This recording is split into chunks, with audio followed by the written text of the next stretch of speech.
नमस्कार मित्र सब, आदित्य आर्ट्स क्लासेस में अहाँ सबके स्वागत अछि। आइ हम क्लास 12वीं के मैथिली के 100 अंक के ऑब्जेक्टिव क्वेश्चन ओहो लऽ कऽ आयल छी। सेहो अहाँके 300+ ऑब्जेक्टिव क्वेश्चन अछि। अगर अहाँ सब चाहै छी ई वीडियो देखबाक लेल तऽ अहाँ सब हमरा कमेंट करू आ शाम तक कम से कम 100 लाइक मिलबाक चाही। अगर शाम तक 100 लाइक अगर हमरा वीडियो पर मिल जाए तऽ अहाँके हम शाम में ई वीडियो अपलोड कऽ देब।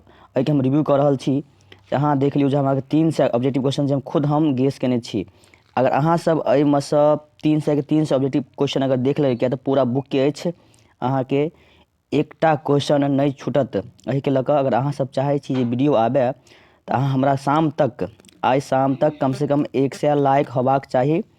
आ चैनल पर पहिल बेर जुड़लहुँ हन तऽ चैनल के सब्सक्राइब सेहो कऽ दियौ कि जहिना शाम में हम अहाँके वीडियो अपलोड करब अहाँ सबके ई वीडियो सबसे पहले मिल जाएत। अगर अहाँ सब इस चैनल पर पहिल बेर जुड़लहुँ हन तऽ चैनल के सब्सक्राइब करना नहीं भूलब। देखै छी आई शाम तक 100 लाइक पुरैत अछि कि नहीं। अगर शाम तक 100 लाइक पुरि जाएत तऽ हम शाम में एहि वीडियो के अपलोड कऽ देब।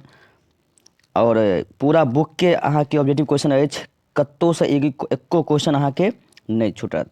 ठीक छै, तऽ अहाँके शाम तक हम एहि वीडियो के अपलोड कऽ देब। एहिके लऽ कऽ हम चाहै छी जे अहाँ सब 100 लाइक कम से कम शाम तक होबाक चाही। ठीक छै, चलू।